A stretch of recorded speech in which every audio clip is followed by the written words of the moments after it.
Hey, good afternoon, everyone. So thanks for coming to this seminar.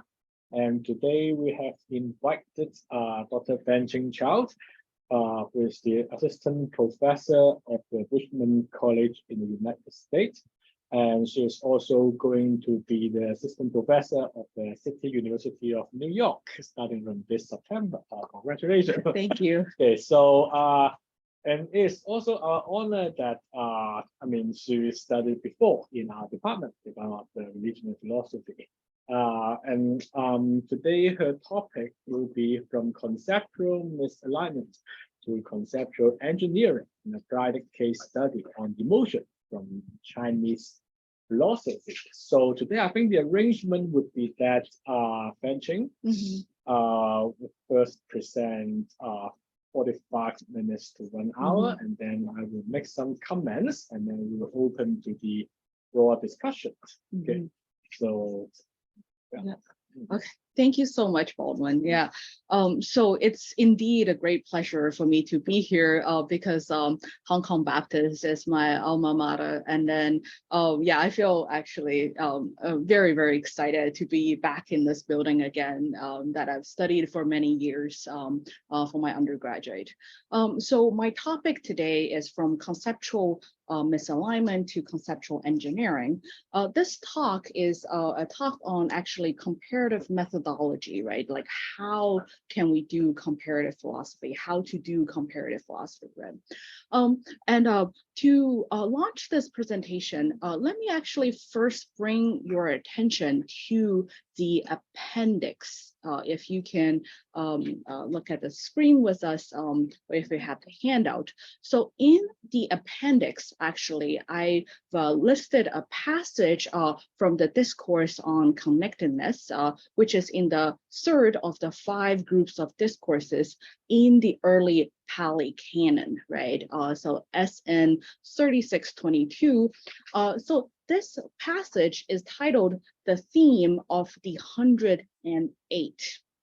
Right. So basically, Buddha and one of his disciples, bhikkhus, is having a conversation about what are the different types of feelings. What are how do we do a typology on human feelings and human emotions, right? So Buddha says that I can use different method of exposition to come up with different types of typologies of feelings, right?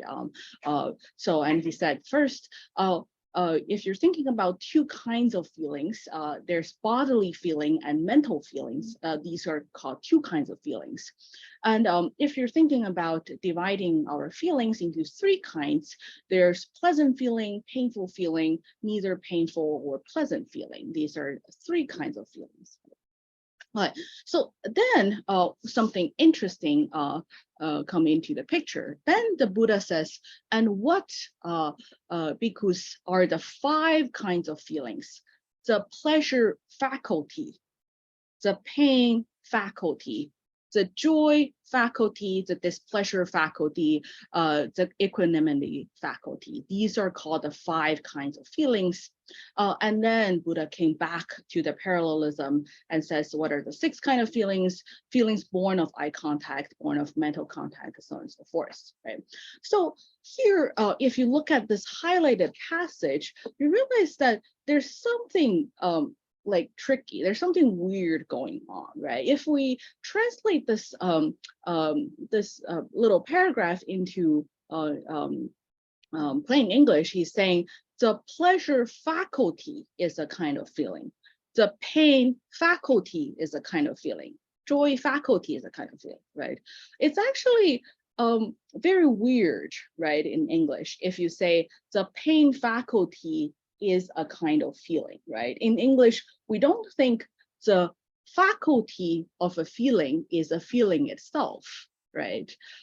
So this passage alluded me to the fact that there's something going on at the conceptual level, at the very foundational level of these culturally situated philosophical systems, right? Some like concepts sometimes are actually just a teeny bit at odds, and they're not very obvious. However, when you drill into it, you realize, there's something is going on here, right?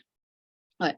So let's come back to this idea of comparative methodology, right? How do we crystallize non-Western and history of philosophy? I call it NW&HP, materials in contemporary anglophone philosophical context, right?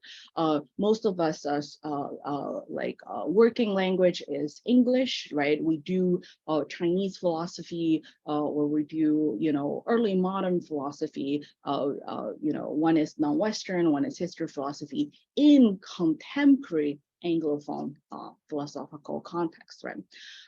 So we often encounter this issue is that when you're crystallizing NW&HP material, you will see that if you deploy a thin NW&HP concept, then you are oftentimes asked, what is the relevance of this very thin concept to the material itself, right? Why even subscribe to NW&HP, right? The other situation is that if you deploy a thick non-Western or history philosophy concept, and then the problem becomes, what is the relevance of that to contemporary philosophical discussions, right? How are the NW&HP material and the contemporary material talking about the same thing, right? So we are often, as researchers of non-Western and history of philosophy, caught in this double bind, right? It's either that we're doing non-Western history philosophy too thin or too thick, right? So what is happening here is that I think there's something going on at the conceptual level, at the very fundamental level of comparative philosophy, right? So if you imagine that there's one shared practical and phenomenal field of region X, right? Region X. So I don't want to title this region yet. Let's say just this shared human practical and phenomenal field, right? Region X. So this region X is conceptualized by different cultural and historically situated philosophical systems with different concepts, right?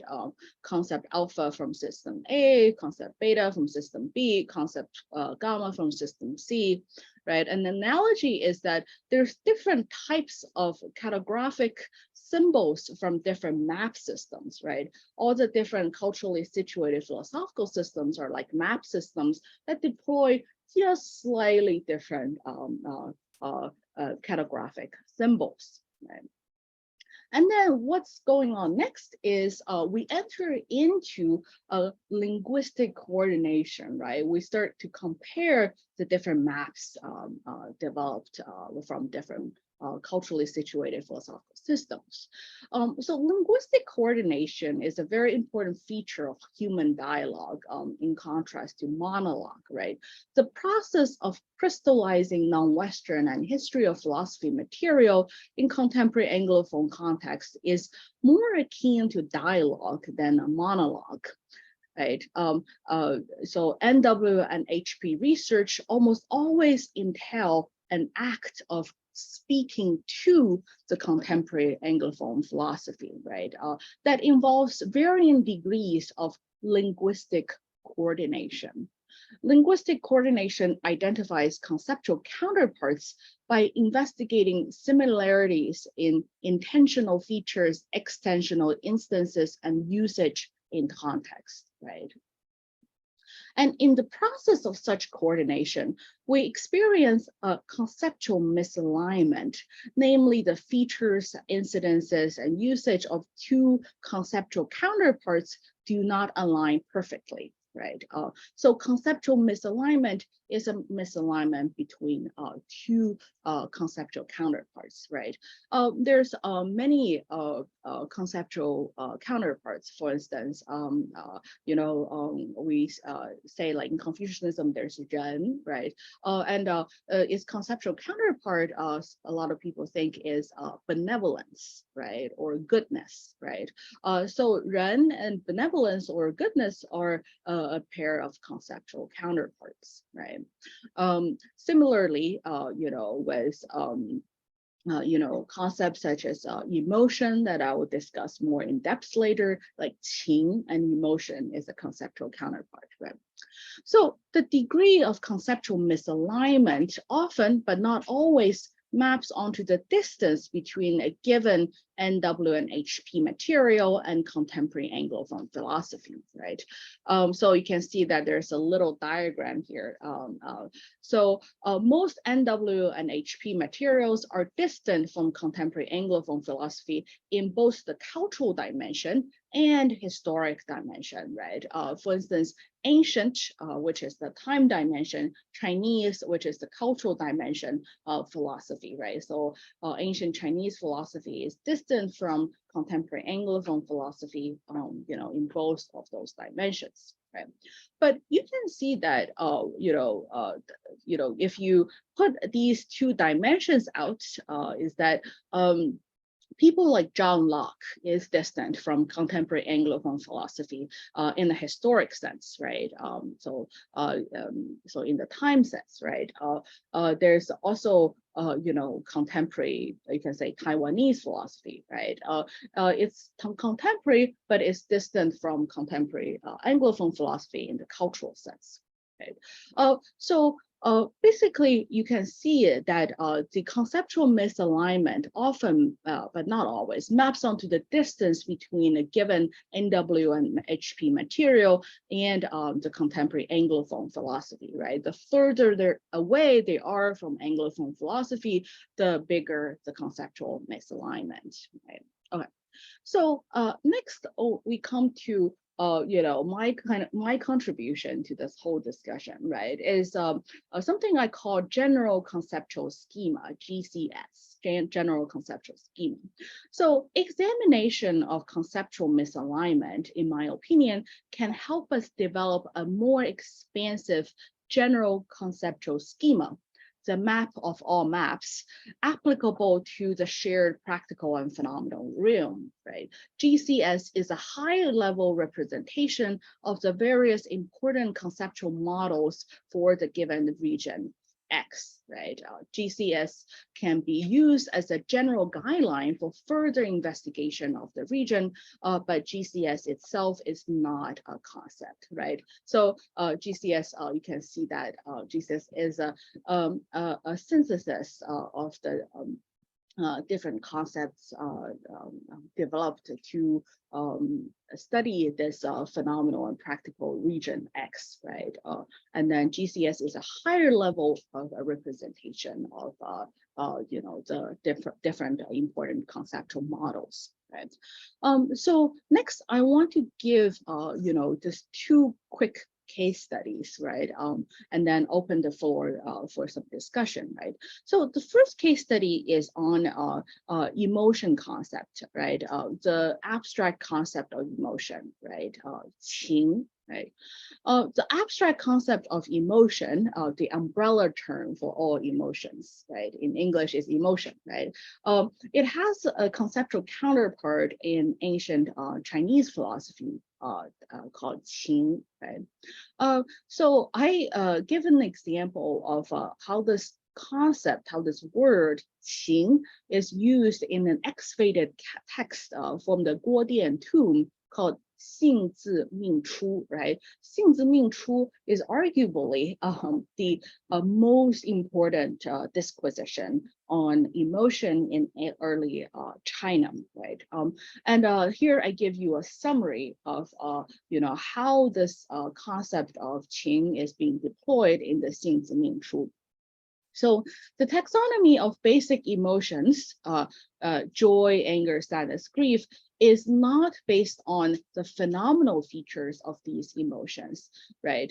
Namely that, how we divide joy from anger, separate joy from anger, from sadness and grief, is not based on how they feel to us differently, right? Inside, right? Phenomenal features is not based on such phenomenal features. It understands emotions such as joy and grief as having a shared progression structure. Emotions also are understood to have two gears, the cognitive affective gear, namely 心, and the physiological expressive gear, namely 生, right? The two lead into one another. 心变则生变，生变则心变。Right.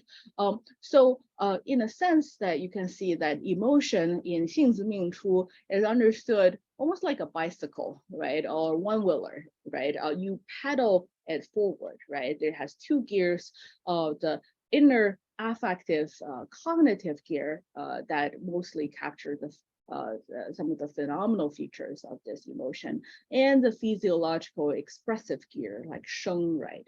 Like so, your 声, you sound angry, right? When you're feeling angry, right? When you're experiencing anger, right? And then 声变 leads to 心变, 心变 leads to 声变, right? The two gears pedal and then, lead into each other, right? And lastly, the establishment of ritual draws on natural emotions. Ritual also identifies, express, and transform emotions. Right? So that's how this, seemingly simple concept of qing is being carved out in the text of 性子命出. Right? Qing and counterpart, emotion, in contemporary anglophone philosophy, on the other hand, has two main features. It's carved out like this, right? First of all, emotions, anger, joy, sadness, etc., are differentiated from one another by how they feel to a person. Namely, they're differentiated based on their phenomenal quality, right? Which is something that the 性子命出 actually rejects.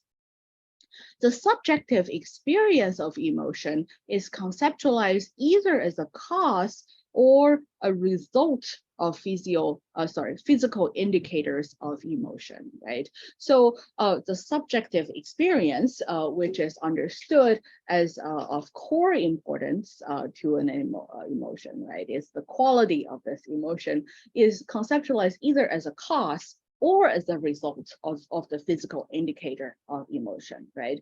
However, it's not understood, like in the 性子命出 as this kind of progression structure where 生 pedals into 心 and 心 pedals into 生, right? Okay.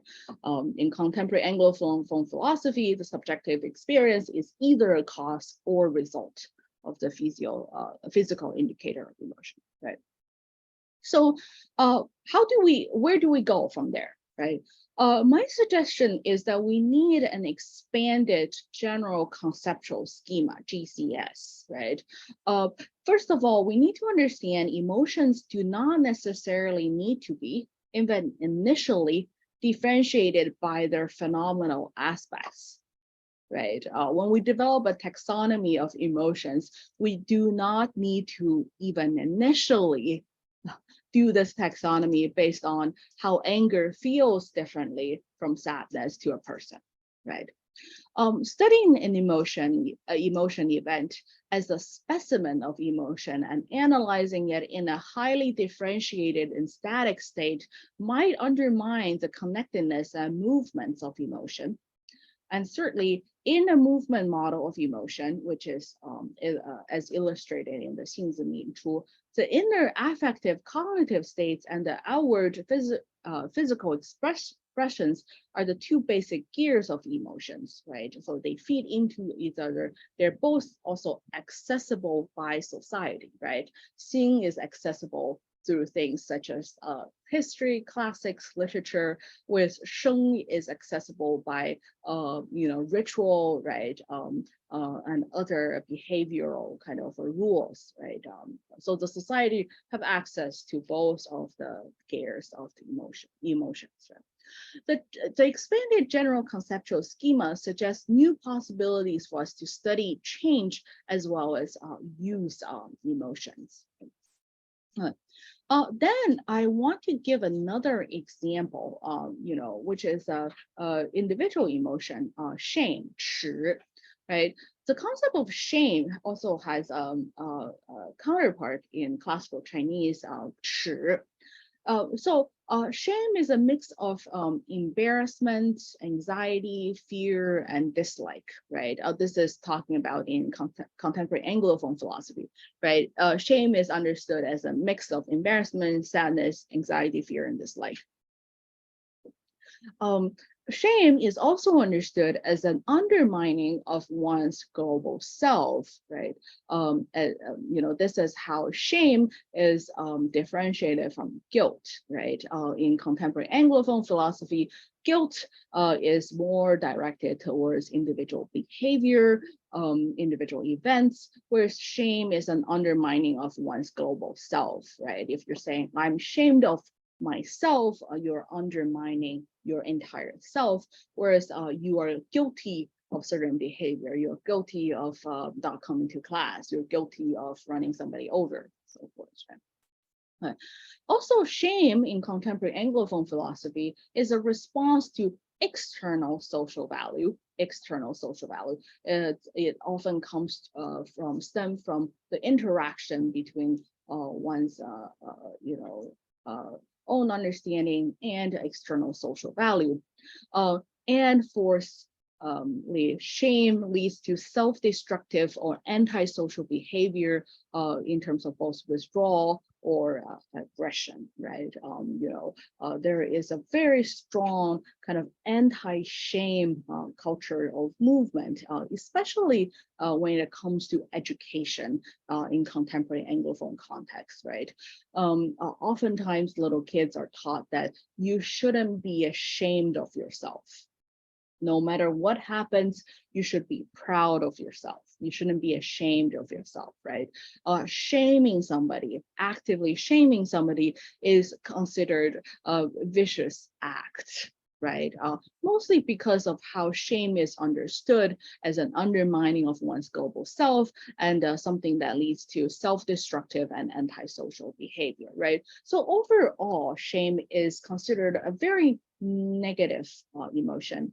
Here, negative is not only referring to the phenomenal sense, it felt negative, but also in the kind of normative sense is that this feeling is bad, right? We shouldn't feel shame ourselves and we shouldn't shame other people, right? However, a Confucian concept of 耻, shame, is quite different. You can see like 耻 is about one's own or others people's action or character traits that are in violation of ritual norms, right? You can feel 耻 for yourself, but you can still feel a kind of a precarious 耻, right? Feel 耻 on behalf of other people, like feel shame on behalf of other people.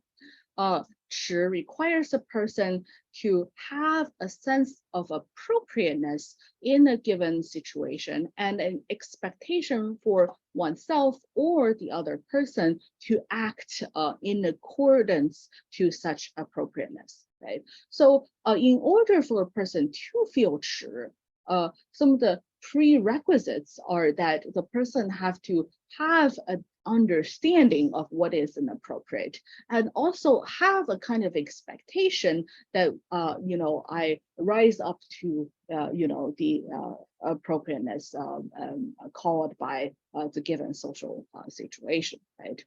Moreover, 耻 is understood as a crucial guidance for moral action and virtual development, right? So 人不可以无耻, right? Like humans, we cannot live without shame, right?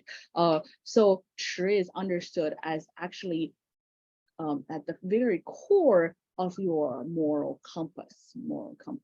Okay? Fourth, 耻 is closely connected to the development of the virtue of courage, 勇. The virtue of courage is seldom discussed actually in Confucian philosophy, in contrast to its salient position in, for instance, Aristotelian ethics, right? However, we can also see that shame is interestingly closely linked to the development of the virtue of courage and appropriateness, 义, right? There's a saying, 知耻而后勇, right? Knowing shame, and then you can gear yourself up to courage, right? Okay. And number 5, so mature moral agents also know how to resist the sense of shame induced by bad social norm that carry the same structure as proper shame, but are unjustified, right? So a mature moral agent is somebody with 智, right, with wisdom. So she knows that when she is feeling appropriately shameful of herself versus when she is actually being shamed by bad social norm, right? Bad social norm. So she has the ability to make the judgment of, whether this is appropriate shame is because I didn't live up to my own expectation of social appropriateness, or this is, shame induced by bad social norms, inappropriate social norms. Lastly, the ability to feel shame and the feeling of shame have developmental values. Moral sages should only have the ability to feel shame and no feeling of shame, right? So shame has developmental values, meaning that when you're in the process of working your way up to becoming a sage, you often feel shame of yourself, right? When you fail to live up to the expectation of ritual. However, when you actually become a moral sage, which is totally possible, right, in the Confucian structure, then you have the ability to feel shame still, but you will have no feeling of shame, right? Because, for instance, Confucius would say, like, at age 70, I follow my heart's desire without transgressing the boundaries of ritual, right? At that stage, the moral stage already, like, know how to perform in a non-action kind of fashion and maneuver within the boundary of ritual, right? So he will no longer violate the proper ritual requirement. Okay, so from there, we can see that we can come up with an expanded general conceptual schema of shame, right? First, the phenomenal feeling of shame, it is in general a kind of negative sensation, which might be a combination of two or more feelings. Common suspects of, the mixture of shame include embarrassment and dislike, embarrassment and dislike. Second, in terms of the content of shame, it necessarily involves some form of interaction with the social norm, right? If there's no social norm, if you're just by yourself in a desert island, then you wouldn't be able to actually even feel shame, right? Because shame necessarily involves some form of interaction with social norms. However, it could be about actions rather than the whole person. In other words, that the Confucian idea rejects this kind of distinction in contemporary anglophone philosophy between shame and guilt, right? Because in contemporary anglophone philosophy, we just talked about, distinguishes shame and guilt to think like guilt is about individual action, where shame is about the global self, right? But such a distinction doesn't exist in classical Confucian philosophy, right? Moreover, it could be about one's own wrongdoing or somebody else's wrongdoing in terms of vicarious shame, right? Relational shame, shame felt because of a closely related person's wrongdoing, or imaginary shame, use shame in imaginary sense as a guardrail to prevent potential moral wrongdoing. So you can see that all these possibilities or potential of emotion of shame is actually not explored in contemporary Anglophone philosophy and psychology, actually, because the limited carving of the concept of shame, right? So it doesn't talk about how you can feel shame on behalf of another person. You can feel shame because how you're related to another person, right? For instance, I see BU religion department as my alma mater. So if some kind of scandal break out here, right, I will feel a kind of a relational sense because shame in the relational sense, right? Because I'm closely related to somebody or something, right? Or imaginary shame, right? Use shame in the imaginary sense, like before something even happened, as a guardrail to prevent potential moral wrongdoing. So the fit of this emotion with its content to the way the world, the way the world is that shame is only fitting when the person violates a certain social norm, right? And then lastly, the normative value of shame. The ability to feel shame when appropriate is important, as the sense of shame helps guide our moral action through sensibilities of transgressions and expectations for oneself and others to be appropriate. The self-knowledge of shame when there is a genuine wrongdoing is also important in relation to the development of other virtues, such as courage, right? Facing oneself, acknowledging one's wrongdoing, and the courage also to be better than one's old self, right? This general conceptual schema of shame allows us to see more possibilities and dimensions and potentialities of shame in the web of moral emotions, actions, and virtues. It resists this kind of specimen account of shame that focuses on one slice of the concept in isolation with its many dynamics, right? With its many dynamics. So we can see that just by drawing on the conceptual carving of shame in classical Confucian philosophy, we can already expand the general conceptual schema of shame, at a higher level, right? And showing its many potentialities and possibilities, right? And by no means I'm suggesting that we stop here. Eventually what I want to suggest is that we don't just look at the classical Chinese conceptual model. We also might look at the Native American conceptual model, the Indian conceptual model, the early modern conceptual model of shame, and so forth, right? So after we looked at all the important conceptual models of shame, we have expanded general conceptual schema that is the higher level representation of all these important models underneath, right? And this expanded general conceptual schema can reveal, maximally the potential and the possibilities and the dimensions of this region, right? This phenomenal and practical region, right?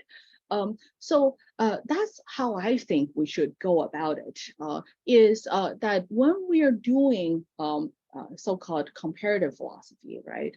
A lot of times crystallizing non-Western or history of philosophy material in contemporary Anglophone philosophy is comparative philosophy, right? So when we're doing comparative philosophy, we go down first actually to the conceptual level and see the conceptual misalignment stemming from the dialogue that we create between the different philosophical systems. And we don't have to look at the conceptual misalignment as a hurdle or as a burden of conducting comparative philosophy, but instead we should draw on it. We should really draw on it and try to develop an expanded general conceptual schema of the given practical phenomenal region, right? And go from there. Okay, so that's my whole presentation. I ran through it pretty quickly, but I want to leave ample amount of time for discussion and if you have any questions. Thank you. Hey, thanks, Yeah. Wenjing, for your very amazing presentation. And actually, it's very good to see that comparative philosophy is growingly paying attention to the methodology area. I mean, comparative philosophers always like walking in the dark. Yes. Because our methodology is quite different. It's unlike the analytical philosophy and something like that. We do conceptual analysis, we do thought experiments, something. It seems that we have a more multiple source of methodology. So I think Wenjing's paper here shows a very good attempt in thinking how comparative philosophy can contribute to the methodology of philosophizing things in different objects. So I mean, so I think I will just throw out some of my thoughts. Yes, please. And then I mean, Wenjing can maybe do some brief response, and then we open to the floor discussion. Okay, so I mean, so first of all, I think the idea of GCS is really interesting. That it seems it's a map of the map. I quite like this analogy that different philosophy, different concept is like a map with a map of the map. But I mean, I would like to push a bit further on this idea because so I mean, what is the what is GCS here? Because according to your examples, it seems more like that what you are doing is that, well, we have some psychological conception of emotion. That emotion is it's just differentiate from one another by how they feel to a person. So you enrich this psychological conception by some kind of a confusion of emotion Exactly. from XFMC. And also in the example of shame is also something quite similar, that there's some common understanding of shame in moral psychology. And we try to enrich this understanding by the confusion conceptions of chi.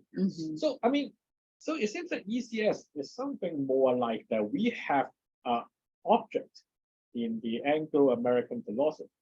We can enrich it by drawing resource from the history of philosophy and the non-Western philosophy, and to make this concept to become more comprehensive.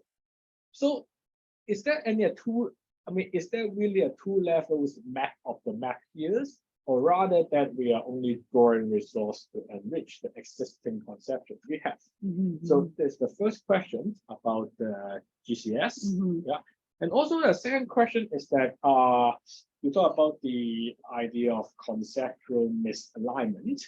And it's also very interesting because in comparative philosophy, we always draw line between concepts. And it's very interesting that we look at the Western philosophy and we look at the Chinese philosophy and we draw lines that this A corresponding to B here, C corresponding to C here. And sometimes conceptual misalignment happened, that the idea of shame and the confusion idea of chi sometimes do not match together. And sometimes positive things happen because then the conception of shame learn from the confusion conception of chi, so that's good thing. But sometimes there may be bad things. One of the examples that I have in my mind is, say, for example, ritual, that we usually translate the idea of li, 伦理礼, to the Western concept of ritual. But I mean, if we go into the context of these two concepts, they do not quite match each other. The ritual in the Western world is more like a man method, non-coercive, more like some kind of you behave in a polite way, you behave in a good way. Say you hold your fork by your left hand and your knife by your right hand. You eat properly in the restaurant. But the li in the Eastern culture, in the Confucian culture, is something more comprehensive. That it is sometimes coercive. It originated from the Zhao dynasty. It is about how the family distribute the resources. It's exactly. about how the son or which son can inherit the the empire or the wealth. So it comes to a point is that if we use the li in the Confucian world to enrich the idea of ritual manner in the Western world, then from the Western perspective, it looks quite strange because it seems to distort the whole thing about manner. It seems to distort the whole thing about ritual. That now you are saying that eating properly in the restaurant is something coercive. So it looks quite strange. I mean, so this is an example. So the key question is just that how we can distinguish between the Confucian concept enriching the Western concept, and the case that the Confucian concept distorted the Western concept. Those are two great questions. Thank you so much, Baldwin. And then first of all, I want to go back to this idea that first we start with one shared practical and phenomenal region X, right?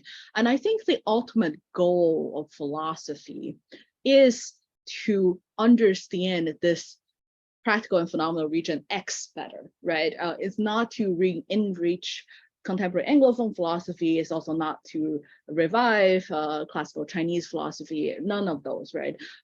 So I think it's ultimately, how do we understand better this region X, untitled yet, right? So we have this untitled region, right? And then people go in there and start making maps of it, right? If you go hiking, right, explore the mountains, and then you make a map of it, right? And then in the process of making that map, people discover or develop different cartographic symbols, right? Concepts basically that we use to understand this region, right? The maps onto this region, right? So we develop concepts such as emotion, such as shame, such as qing, such as chi, right? So qing and chi are from a different map system than emotion and shame. Right. So the general conceptual schema is a higher level of abstraction that oversees all these important maps underneath it, right? However, the goal of general conceptual schema, although often represented in English, is not to enrich contemporary Anglophone philosophy, right? So contemporary Anglophone philosophy is very robust, right? It has very important critical roles, like political roles, right, in contemporary academic activities, right? That's why we kind of always have to look at it as an important map, right? We oversee, right? But there's other important maps out there, right? And I think like we should also actively go out there to search for the lost maps, right? For instance, Native American traditions, oral traditions in Africa, and so forth, right? So the ultimate goal is for us to understand this human region X better, right? And similarly to your second question is that So in that case, first of all, how do you align Li with ritual? Is that so ritual in even the contemporary Western sense has the coercive aspect to it too, right? Sometimes through shame, right? For instance, if you are in the high-end restaurants where people were like music. But the Chinese context, the ritual is more like a constitution. Right. It's a constitutional dimension that they have no. That may not be written constitution in China. The ritual is more like a kind of constitutional thing. Right. Power. Yes. So right. So in the West, right? So this idea of ritual has some coercive elements, right? However, if you only understand ritual in the contemporary Western sense, you don't understand then the whole depth of potential coerciveness of ritual.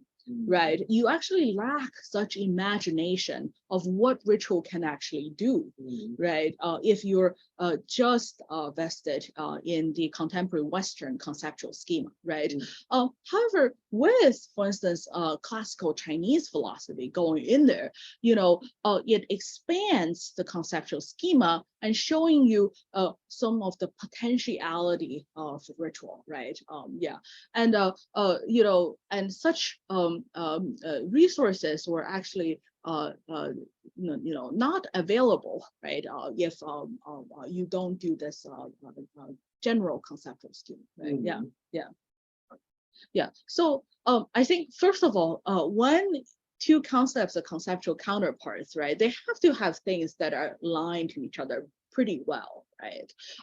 And then it's the misalignment that shows the potentiality actually of where this concept can go, right? And the multi-dimensionality and possibility of this concept, right?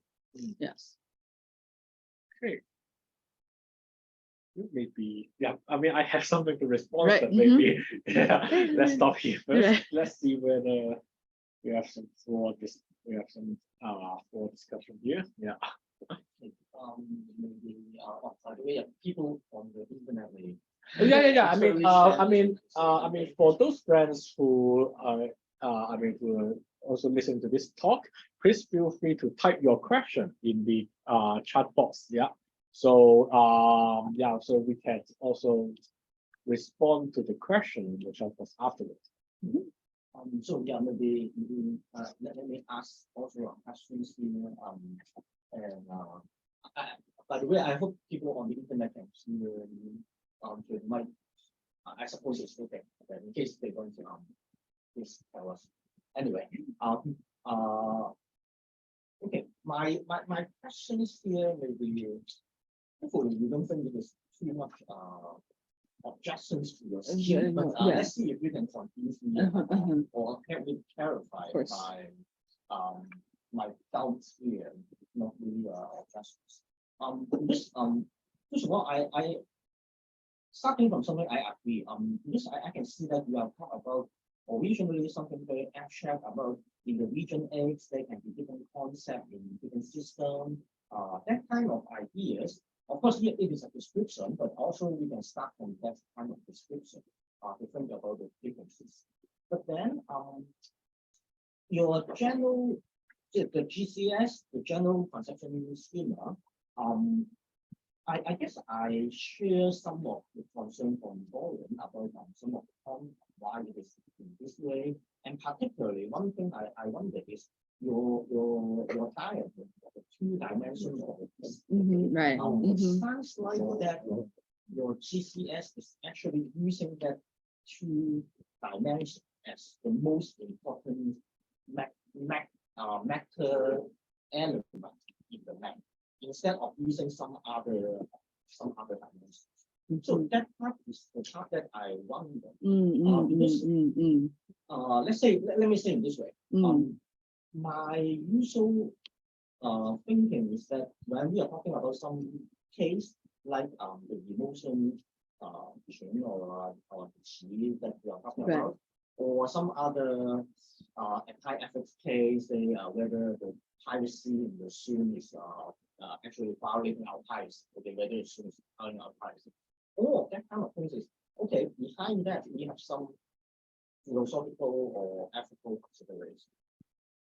But is that the differences here is using the culture to talk about the differences? Or on the other hand, something like utilitarianism as a comprehensive moral theory. Right. Can say something about privacy or can say something about emotion as well. Sure.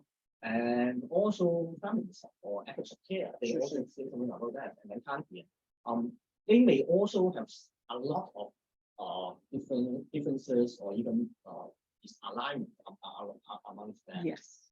So in that sense, then okay, then we can, of course, we can still compare them. We can still say which one is better. They focus on different values that is more important. It depends on maybe on well-being, for example, and then the well-being historically can be within heroism.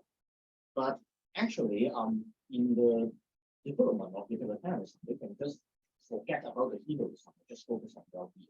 Something like that. I'm using utilitarianism as an example. But this example tells that seems like then the dimension here as a very method or as a step back for the map, the dimension is not only about time or culture. And here maybe forget about the time for a moment, just the culture.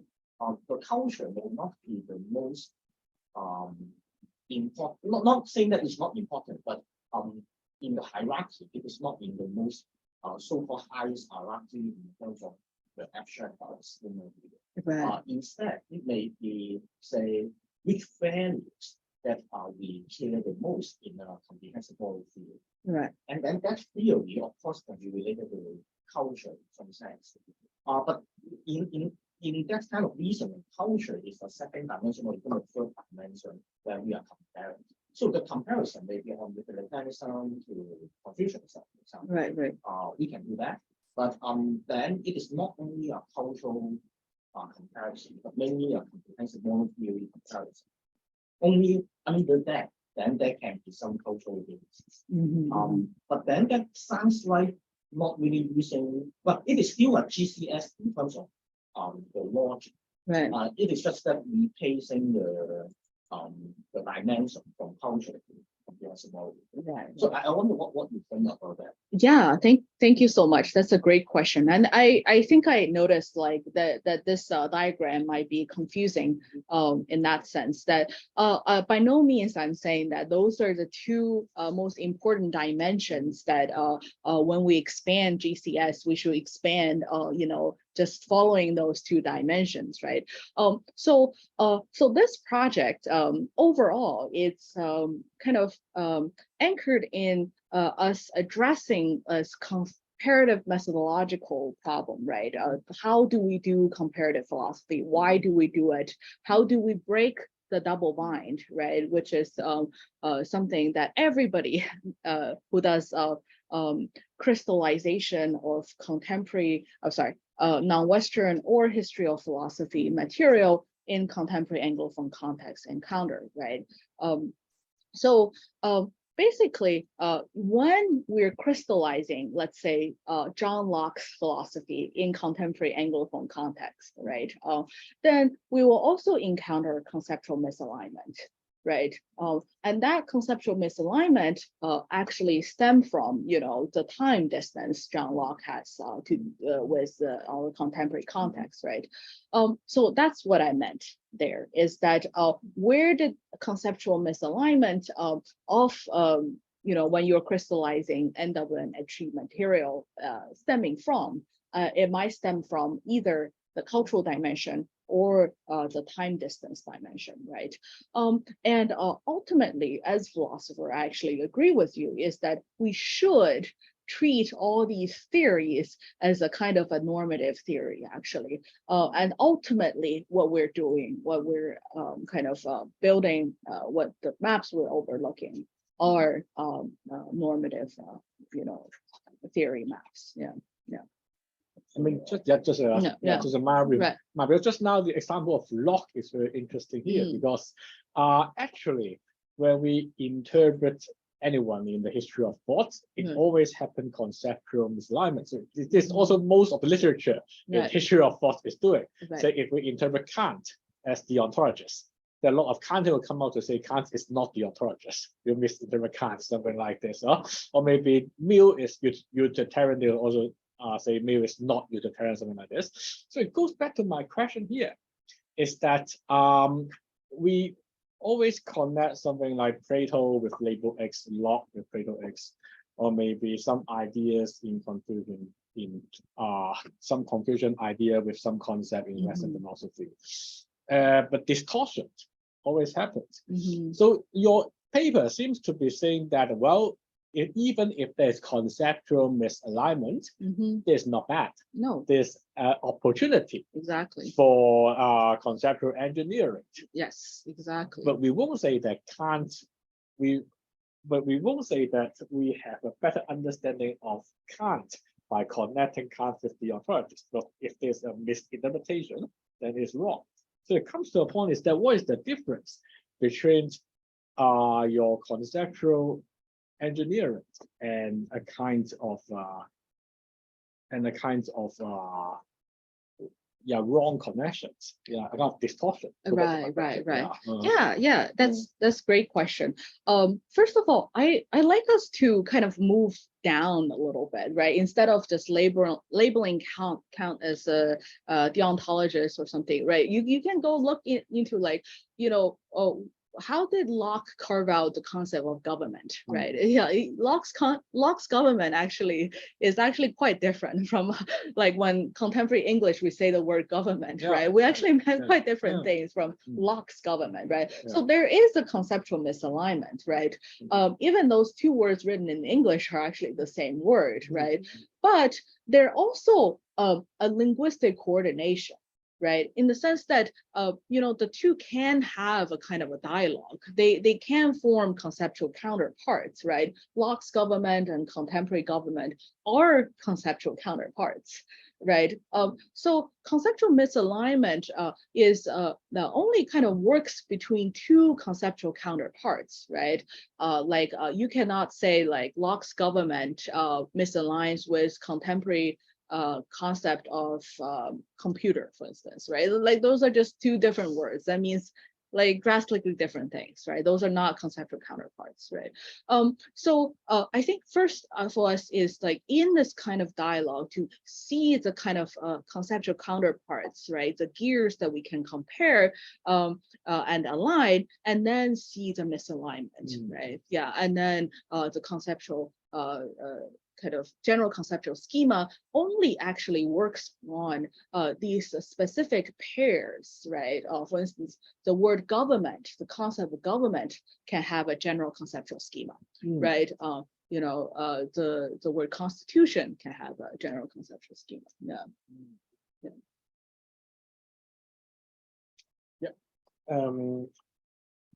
Before we go on, maybe we should open the floor discussion again. Any question from the chat box? No? Yeah. Any questions? Any other questions? Yeah.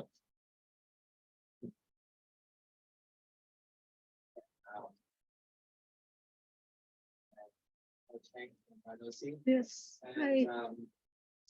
Good to see you again. And actually, I have some questions, but those questions has already raised my point. And I think I just have a comment on Owen's question, and because I think in this schema, it's not only talk about to define which interpretation is better, or that we can have more understanding, or for example, Kant's idea. It inspired me that this schema can help us to develop a concept such as in Confucianism, we talk about 人义礼智的智, and Aristotle's phronesis, practical wisdom. I know there are many aspects there, many differences, but can we develop a new concept, or of wisdom by comparing or just connecting these two concepts when we see the conceptual misalignments. I think yeah, it inspired me. Yeah, I think yeah, this project exactly is aiming at that, is that you know, I often describe this as that, you know, when you engineer a sewage system, for instance, right, you have sometimes a diagram, right, of you know, how this part can be designed differently, right, like two different options, right, and then only when you compare all the different options, you can get a general conceptual schema of like what are the possible ways of designing this particular unit, right? And I think that's very important for human understanding. Yeah.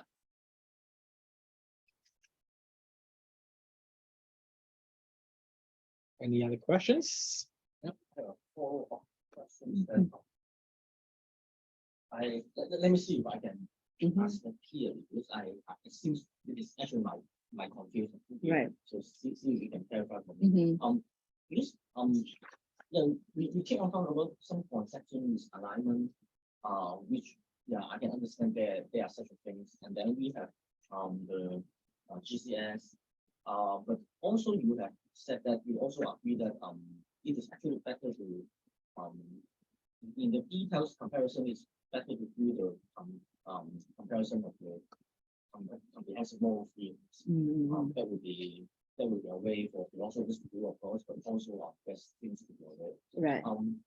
Then I guess the part that I start is should I just summarize to say that actually the comparative philosophy we are talking is comparison of different moral theories, and then just let that as the major map of the comparison, and every other element that we are talking about there, or a concept there is misalignment, actually depending on how we compare those modes. Can I see the GCS is doing something like that? Yeah. I think like there's a tiny bit misunderstanding there. When I say like we compare, for instance, Confucianism with utilitarianism as normative theories, I meant like actually just those two things are normative theories, right? And then like, for instance, Indian philosophy is Hindu normative theory and so forth, right? However, I think one important participant of the general conceptual schema necessarily needs to be modern science, actually, right? For instance, psychology, right? You cannot talk about shame or the concept of shame without, you know, having a dialogue with the psychologists, right? The psychologists think that they're just doing, you know, investigations, right? Instead of normative work, right? And I think like, you know, who needs this general conceptual schema most are also actually people like the scientists, right? Because they oftentimes work with a set of concepts, and then they don't question their default assumptions, or how can these concepts be designed differently? They just like go into the mountain with this map that they come up with, and then start to like popping out results, right? However, I think a thorough kind of reflection of what's the underlying assumptions of, for instance, the contemporary psychology, how they use shame and guilt and all those things are going to be very, very helpful for them. Yeah. Since you mentioned about psychology, this make me have a follow-up Yes. ideas as well. So can I also say that the GCS is can be used for some interdisciplinary research? Yeah. So this psychology or that will be very useful for us to make when I talk about, well, of course your example is about emotions. Right. I see that it can be parallel to a lot of time case, and then usually they do need some other kind of subjects. I mean the knowledge from other kind of subjects. Like I thought about privacy. So privacy can be the AI or those type of mm, engineering knowledge of technology. Yeah. So that sounds also like something we can use. I mean, the GCS can also extend the other industries. Yeah. Not only Yes, yes, exactly. I think that's a fantastic case. And again, I think like philosophers are actually immensely useful in that sense, right? Is that we can go in there and then try to show them that the default assumptions that you're working with, right, are often left unquestioned, right, in fields such as AI and even like modern science in general, right? Yeah, yeah, yeah. Apply ethics implications. Yeah. That's the methodology Right, of right. the apply ethics. Yeah. And Yeah. yeah, an example, an interesting example is in environmental philosophy, right? I got this example from somebody who studies Native American philosophy. So the person saying in many Native American traditions, they actually cannot conceptually separate salmon from river. So river is something with salmon in it, right? So river and salmon are always connected. Like you just conceptually, you can't break these two things apart, right? You can't differentiate, say, salmon, river, right? Whereas in contemporary English, river is river, salmon is salmon, two separate physical entities, right? So how would the picture of the world look different if you cannot separate salmon from river, right? What are the implications for us to think about the environment, right? So I think there's many actually very important wisdom, but they're kind of tucked under at the conceptual level that kind of remain undiscovered. Yeah. Yeah. Yeah, I mean, it also reminds me that I mean the world look of some ancient Chinese philosophy would be quite different from the world of the world outlook of the contemporary philosophy. That say in the contemporary political philosophy, the assumption is mostly individualistic. That individual come up first, and then we were members of some associations, member of families, or maybe a member of companies, something like. But in ancient Chinese philosophy, say for example Han Dynasty, Zhao Dynasty, that I mean the person is embedded in the world itself, in the whole community, in the whole family. So you could not imagine that you were not a member of your particular family. You were in it. Yeah. And your grandfather, your grandmother, your ancestor, they were together in that context. So you can't say that you get rid of this relationship. Look at relational connection of the self mentioned by some comparative philosopher. But I mean, this also comes to my another thought, which is that so in this case, can we say that at some point some conceptions or some world outlook is incommensurate? So just now your native, your Native American cases is very interesting because it seems quite hard to say that the contemporary American can learn from the native, can learn from the native outlook here because there's just totally different world. It's just totally different worldview. It's incommensurate. So it comes to a point too that can we say that I mean in some concept maybe different cultures, Chinese and Western, they can mutually learn from each other. But in some case, say the relational concept of the self just now, or maybe that in some case in the ancient Chinese philosophy that I mean, say in Western philosophy, there's a tradition that the mind body they contrast sharply from each other, the dualism tradition. but in the Chinese traditions, usually, the body and mind boundaries are not that sharp. That the mind and body are somehow quite, I mean, intertwined with each other. So that's why, I mean, many traditions of self-cultivation, the Chinese philosophy will say that if you behave in a certain way, your body behave in a certain way, then it can somehow shape your mind. Mind and body are somehow intertwined with each other. So, so I mean, this is quite different from the Western, that mind and body, they sharply contrast with each other, two different entities. So I'm just, so my finish too long. I'm just saying that, so if the two concepts are just incommensurable, so this will be possible to be some conceptual engineering. Right. Go on.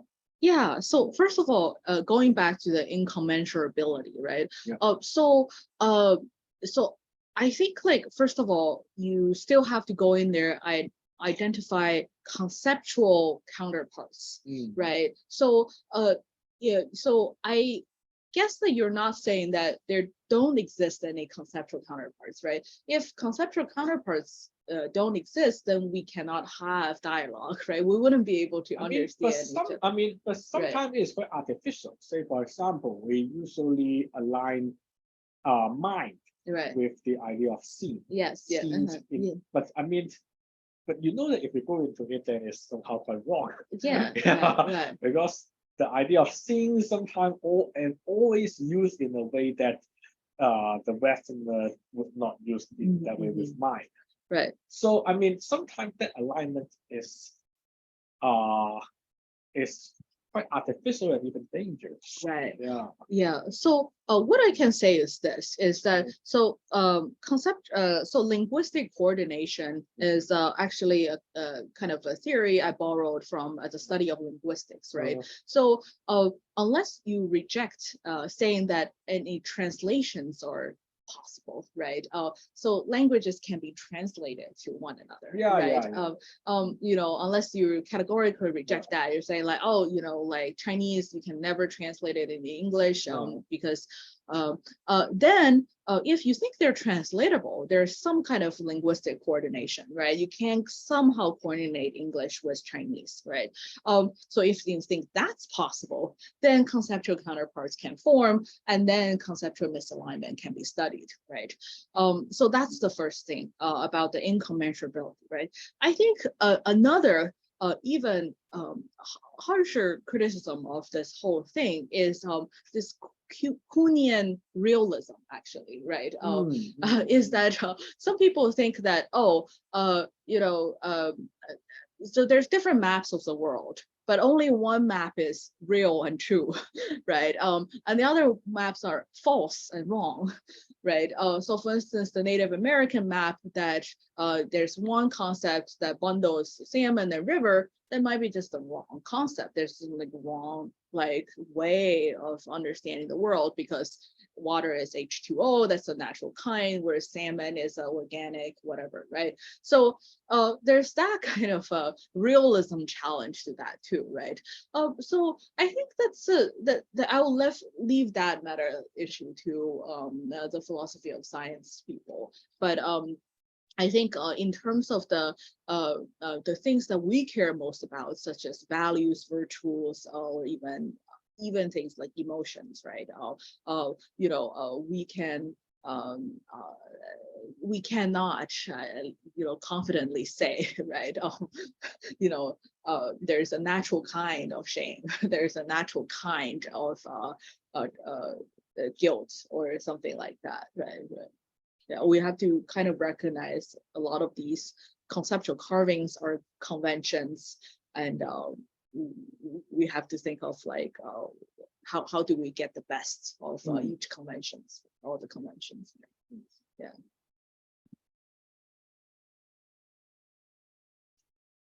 Any other questions? I have one clarification question. Yes. And perhaps one comment. So the clarification question is that it seems to me the picture of like the notion of GCS is something like we start with the region X. In your presentation, you call it practical or phenomenal region, but the discussion extends far beyond it. The science, other types of regions, yes, concepts, and like different cultures, like different conceptual systems of different cultures.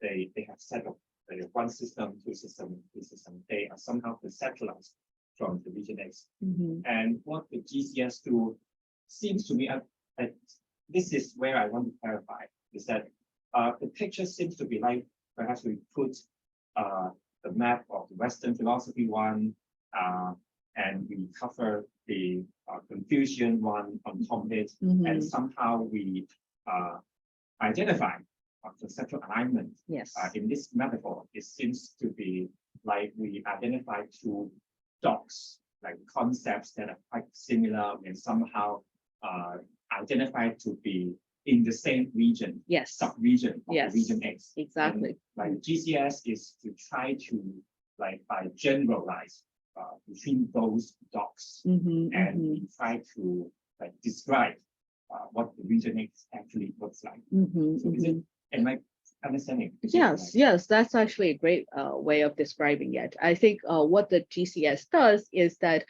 you look at the different categorical symbols, the concepts, right, that map onto each other, right? You got, right, probably like 100 of them, right? And then you develop a higher level representation of model of how all these concepts have been carved out, right? And then you kind of study the misalignment and alignment of them, right? And then you develop this kind of higher level representation, an outline almost of all the important concepts, right? And from there, you can see that when you have the general conceptual schema, it's very, very hard to take your own concepts for granted, right? Because you can always go to the dictionary and say like, oh, actually, right? There's many other ways of this concept have a variety of different ways that one can carve it out, right? Essentially, what the GCS does is that it helps us loosen or challenge the default assumptions that we carry with our native concepts, right? Which is the hardest thing to get rid of, right? It's almost counterintuitive when you say that, how you differentiate anger and shame is not because how they feel to you, right? That's counterintuitive almost, right? And it's also not necessarily wrong to distinguish them in terms of how they feel to you, right? But there are other ways to distinguish, like that people develop of how to distinguish emotions, right? Yes, so that's what the GCS does for us. Yeah. And like speaking of this, it comes that's a point that I'm not sure if I get it correctly. Yes. Is that like originally, like in the one map overlapping the other metaphor, it seems to me that the GCS is something like a theory to the region X. So we tried from the particular conceptual system, right, and work perhaps some kind of reverse engineering, work back towards time and culture, right, and to see what the original region X is look like. So if we understand in this way, then I can appreciate what Win's first question, the very first question about the two steps about the GCS, because like under this picture, like the GCS is just enough, like actually we can, in some sense, we can say that like the conceptual system of a particular culture is also a kind of map of region X, but it's a kind of very primitive, preliminary, very selective map. And the GCS is a more comprehensive, more detailed map. So somehow I can appreciate that questions about the two steps. Yeah. But like somehow there are some of our discussions or some of the formulations of GCS points to a different direction. Yes. It's like, for perhaps because of the word schema. Like it reminds me of something like the universal grammar in linguistics. Yes. There are some kind of parameters, some kind of mechanisms, and when we adjust within like what the parameters are, we get those different particular languages. It's just like GCS is some kind of mechanism, some kind of descriptions of some processes, and by that, working on that, we know, okay, how the different conceptual systems in different cultures differ from one another. Right. So I'm just wondering which picture is a more accurate description of the GCS. Yeah, it's closer to the latter. It's closer to the latter for sure. Latter, not the former. Like I said in my notes, GCS is not a concept itself. It's not a theory itself, right? So you know, if you imagine a map of all maps, that map is no longer a map, right? Actually, because it doesn't map onto any real world things, right? It actually is a synthesis of maps, right? It's called a map of all maps, but that's something like a catalog, an outline, a schema, but it's no longer like a map proper, right? A map proper has to be something that maps onto the practical and phenomenal region X, right? Which is what the concepts do, right? Whereas the general conceptual schema is a higher level representation of the concepts, right? Yeah, so it's closer to the latter, yes. So if that is the case, this is following Yes, up, yeah, for sure. then perhaps like the idea that, or the saying that the GCS is in the sense of theory of the region X is not inaccurate. Depends on what you mean by theory, but I think yes, it could be said to be a theory, but yeah. So I mean, it reminds me the distinctions of Rawls on concept and conception. Yes. So I mean, so from a description, it seems more like the GCS is like I mean, the concept and concepting thing means that we have different conception of justice. Some may be utilitarian, some may be liberalism, some may be socialism. But we share a concept of justice, and we can exchange with each other in terms of the idea of the ideas of justice. So we have a shared concept of justice, but different context, different conception of justice. So your GCS seems to be more like we have a shared shame, shared concept of shame. But we have different Confucian conceptions, American conceptions, Japanese conceptions, of shame. Something like this? Yes, but I don't want to go into Rawls because Rawls meant something else. I think like is that when he said, when he said like we share a concept of justice, he actually meant that there's something shared about conceptions of justice that we share. Right. I think you also have the knowledge that there's something shared among the concept of shame. Yes, we do. We do. Yeah, we do, which is represented in the conceptual schema. But for me, what's more important is the misalignment, right? Which is not Rawls's focus, right? Yeah. So Rawls's focus is like operational wise. We have a concept of justice. Everybody has a concept of justice, right? Like that's right. Yeah.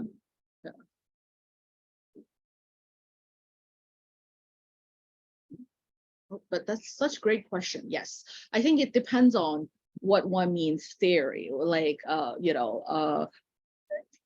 in a way that you can say it's theory, schema, model, that kind of thing, right? But it's not a concept anymore, right? It's not a description. Yeah, exactly. It's not a description. It doesn't have direct contact with region X. It has contact with all the concepts, right? Yeah. Okay, any other questions? Yeah.